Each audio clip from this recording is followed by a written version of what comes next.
right, 20 minutes before 9 o'clock. Thank you for tuning in. It's time for Robin and I to do NewsBites. We're starting just a little bit late here. This is the portion of AM Ocala Live during which Robin and I will read the news as we received it from the news agencies. We will give you the information so you can read the whole thing for yourself, because we'll just read the first part of each of these stories. Again, we don't offer commentary. We don't answer the phones. We don't attempt to be entertaining. And we keep it short so that you get the gist and then move on to the next one. We try to cover the entire spectrum of news, from political to crime-related, from local to international, and everything else in between. So let's just start with this one. This is from USA Today. Firefighters will work around the clock today to combat the intense blaze that has devastated Redding, California, killing at least 6 people and charring more than 112,000 acres. So far, the so-called car fire remains just 30% contained. At the moment, the state of California has spent $114.7 million fighting the blazes like the Ferguson and Carr fires, with nearly 10,000 firefighters battling the dozen wildfires across the state. A federal prosecutor highlighted a $15,000 jacket made from an ostrich and owned by Paul Manafort during the opening statements of the former Trump campaign chairman's trial in Alexandria, Virginia. Assistant U.S. Attorney Uzo Osonye, a prosecutor working on the case with special counsel Robert Mueller, revealed the detail yesterday as Manafort faces bank and fraud and tax fraud charges, reported by Yahoo. From USA Today, Vice President Mike Pence is flying to Hawaii today to receive the remains of U.S. soldiers handed over by North Korea, according to the Associated Press. Last week, a U.S. Air Force C-17 Globemaster transported the remains from Wonsan, North Korea, to Osan Air Force Base in the south, with the United Nations Command confirming that there were 55 cases of remains returned. The process of identifying the soldiers can range from days to years, according to Army Sergeant First Class Kristen Deuce, a public affairs officer for the Defense POW MIA accounting agency.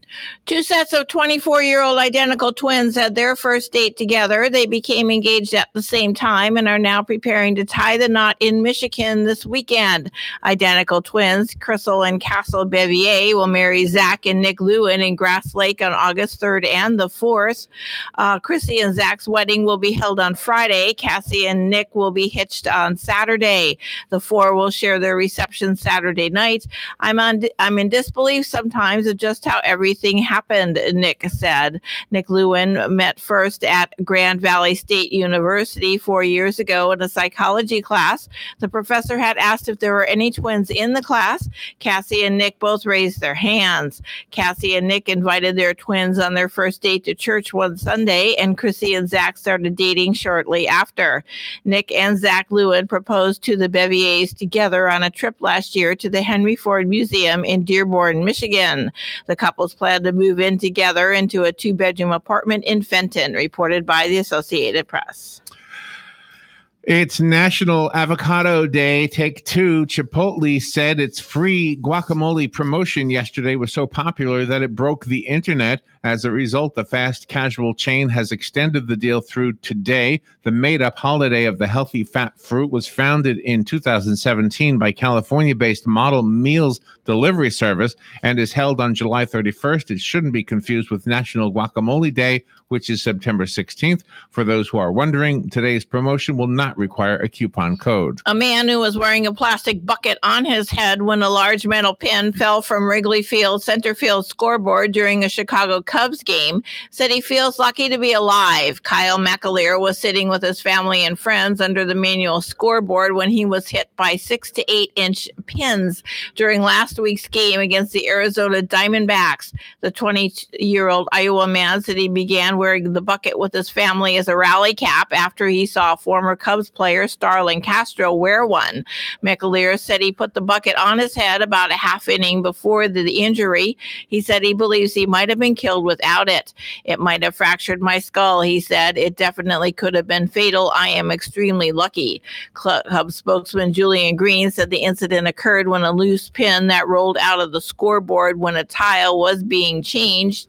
The scoreboard is now secure. The Cubs have sent McAleer some gifts, including a jersey. McAleer praised the team for their quick response, but said no decision has been about legal action, reported by the Associated Press. From the Star Banner, Marion County Sheriff's Office officials on Tuesday said they have ruled that a man's death on Saturday at a home where he did not live was a homicide. They also, on Tuesday, arrested the homeowner on an unrelated charge. Detectives identified the victim as Walter Elliott IV, who is 62 years old, of Ocala. Shortly before 1 p.m. Saturday, deputies were called to 5495 Southeast 145th Street in Summerfield in reference to a shooting. They found Elliott deceased at the property. He did not live there. The home on Tuesday remained roped off by yellow crime scene tape as Marion County Sheriff's Office and FBI officials continued separate investigations. Facebook announced yesterday it has banned 32 pages and accounts that it said were engaged in coordinated inauthentic behavior on the platform. The company says it does not yet know who is behind the campaign. We're still in the very early stages of our investigation and do not have all the facts, including who may be behind this, Facebook said. We are sharing what we know today, given the connection between these bad actors and protests that are planned in Washington next week. We will update this post with more details when we have them, or if the facts that we have will change, reported by ABC. From the Gainesville Sun, a 21-year-old Gainesville man was arrested in Ocala yesterday for lewd and lascivious battery on a teenage girl. On July 20th, Ocala police officials received information from the Levy County Sheriff's Office that Aaron Molinero had inappropriately touched a girl in Ocala. The victim was interviewed at the Children's Advocacy Center and said the incident between her and Molinero occurred at her Ocala residence in 2017 when she was 15 years old. After she turned 16, she said they had sex.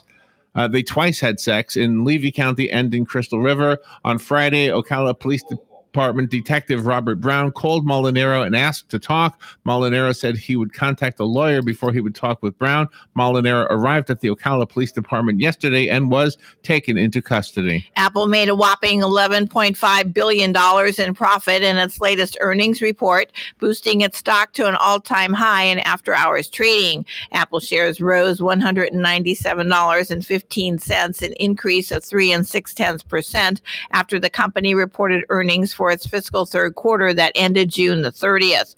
The results of net income of $2.34 per share surpassed Wall Street expectations of $2.17 per share, reported by CBS. From Harper'sBazaar.com, the newlywed milestones keep piling on for Prince Harry and Meghan Markle, even 2 months after their royal wedding. The latest installment, their joint monogram. Sure, it's not as big as a honeymoon or a new house, but it's still another sweet symbol of their union. Here's what you need to know about the couple's new logo and how it compares to Prince William and Kate Middleton's. The image debuted on an Australian morning show yesterday, Vanity Fair reports, after a host found the logo on a thank you note she received from the royal couple. The cipher is a lovely hybrid of the letters M and H written in blue ink with a crown hovering above. A killer whale swimming in a Vancouver Island marina was recorded dragging a sailboat by its anchor line and crashing it into another vessel. Era Stevenson captured video on Sunday at Comox Marina showing the sailboat, which was unoccupied, being pulled through the water by a 27-year-old male orca that has been observed in the area for several days. The video shows the killer whale crash the sailboat into another vessel. Dan Campbell, owner of the sailboat named Our Therapy, said there was minor damage to both boats from the crash, reported by UPI. From USA Today, when the Federal Reserve wraps up its latest meeting, it will likely point to a strong economic growth, low unemployment, and rising inflation as reasons to stay on a path of gradually lifting interest rates. It is unlikely, however, to make any interest rate moves today. The anticipated move comes amid fears of what a President Donald Trump-led trade war might do to growth in the United States and around the world. Treasury Secretary Steven Mnuchin tried to strike a reassuring note that the White House doesn't want to interfere with the Fed's policy making. Many analysts believe that the possible harm from rising tariffs was a key discussion topic this week, although it may not show up in the Fed's policy statement. 7-year-old Zoe Carew knew it was not right when she saw people working on power lines near the road and a warning sign that read linemen in New Zealand. Her dad was driving Zoe and her brother to their grandparents' place in a suburb near Wellington. Zoe explained in a June email to the head of the New Zealand Transport Agency. She wrote that she talked about the sign with her dad and wondered why it said men when women can also work on the power lines. Zoe wrote, "I think that this sign is wrong and unfair. Do you agree? Can you please change the sign to say line workers instead, or something else correct and fair like that?" It turns out that agency chief executive Fergus Gammy did agree with Zoe's concerns. He said, I commend you for your suggestion and for taking action where you think something unfair should be fixed. Well done, he wrote back. He said Zoe's suggested wording would require larger signs, but that line crew would fit on signs of the same size. Gammy said the change would be included in the agency's specification approvals. New signs will be phased in as old ones are retired due to wear and tear, reported by the Associated Press. From the Associated Press, what has 6 sides on top, 5 sides on the bottom, and a triangle on one side? A scutoid. Scientists discovered the new shape, which was previously thought to be a prism, in the skin and organ cells of fruit flies and zebrafish. As reported by USA Today, the University of Seville researchers published their findings in the scientific journal Nature Communications. University of Seville biology faculty teacher Luisma Escudero said in a press release the cells act as building blocks to form organs and protect against foreign bodies. Escudero said, quote, the epithelial cells are the construction blocks with which an organism is formed. They are like pieces of tenti or Lego from which animals are made. The epithelia form structures with multiple functions, like forming a barrier against infections or absorbing nutrients. In this way, during the development of an embryo, it changes from a simple structure formed from only a handful of cells to an animal with very complex organs. An Oregon congressional candidate is facing intense criticism after he published a disgraceful tweet regarding First Lady Melania Trump. In response to another tweet comparing the amount of staff Trump has employed as First Lady compared with Michelle Obama, Mark Roberts, who's running as an independent, asked, "Did you know the First Lady works by the hour?" He also included 2 vulgar hashtags, reported by Fox.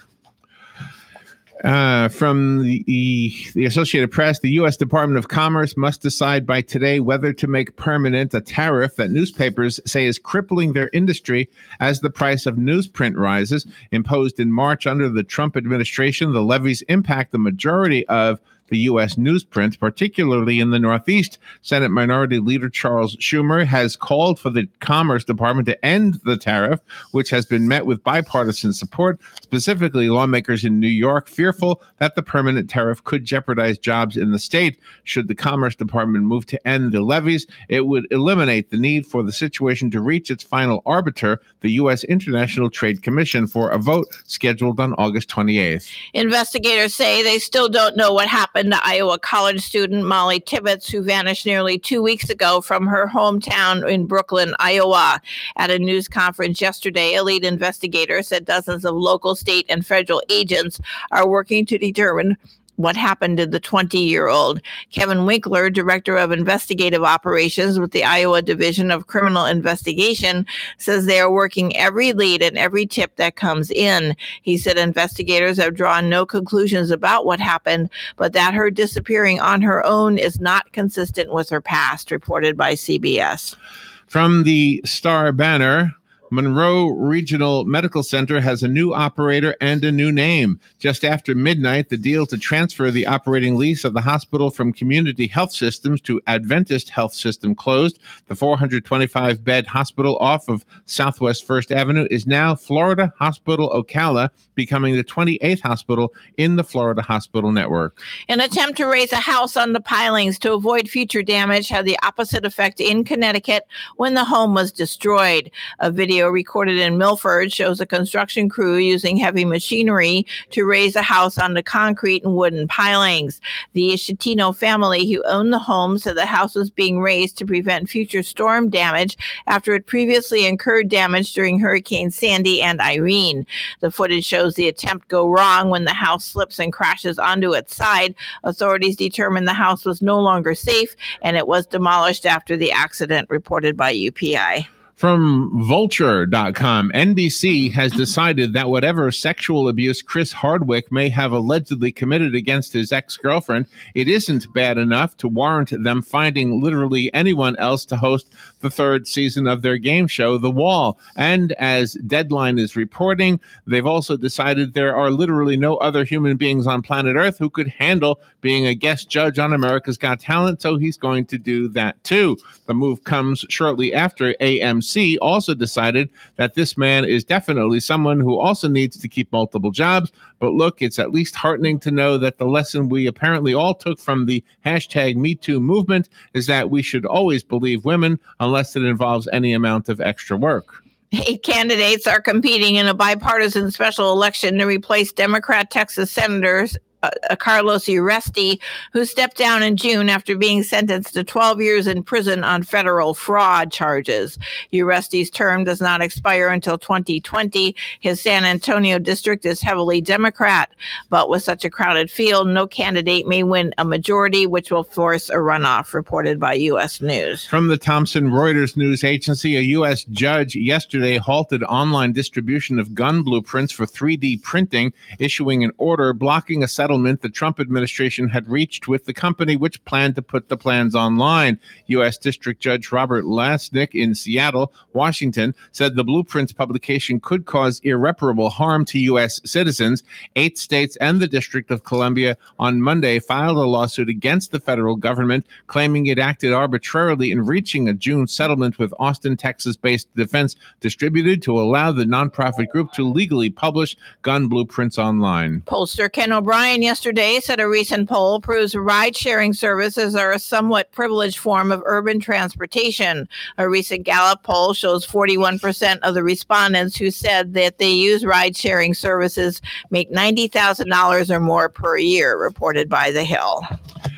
And from the Associated Press, North Korea only handed over 1 military dog tag when it provided 55 boxes of bones it said were remains of American soldiers killed in the Korean War. A U.S. defense official told the Associated Press North Korea gave the U.S. the remains last week in the coastal city of Wonsan, North Korea, as part of a deal reached last month during President Donald Trump's historic summit with North Korean leader Kim Jong-un in Singapore. U.S. officials cataloged the bones after flying them aboard a U.S. military transport to Osan Air Base in South Korea. President Trump yesterday lashed out at the Koch brothers, tweeting that the billionaire industrialists are a total joke in real Republican circles and that he is a puppet for no one, reported by the San Francisco Gate. And from Reuters, President Donald Trump again attacked special counsel Robert Mueller's probe into Russia and the 2016 U.S. election yesterday, reiterating that his campaign did not collude with Moscow and saying collusion is not a crime anyway. Trump commented hours before his former campaign chairman, Paul Manafort, was due to go on trial on tax and bank fraud charges in Virginia as the first trial in the 14-month Russia probe. The case throws a fresh spotlight on a federal criminal investigation that has dogged Trump's presidency. Officials in California say at least 20 people are missing in the car fire north of San Francisco. 6 people were previously confirmed dead in that fire. More than 27,000 remain evacuated. Crews are lighting backfires along the hillsides to burn away dry brush in an effort to deprive the explosive Mendocino complex fire of potential fuel, reported by CBS. And finally, the Trump administration will propose raising to 25% its planned 10% tariffs on $200 billion in Chinese imports, ratcheting up pressure on Beijing to return to the negotiating table, 3 people familiar with the internal deliberations have said.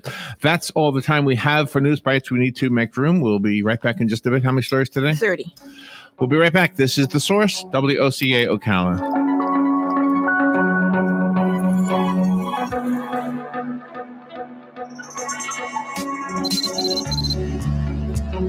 Broadcasting from the Paddock Mall Studios, this is WOCA, Ocala, Gainesville, The Villages, 1370 AM, 96.3 FM, The Source.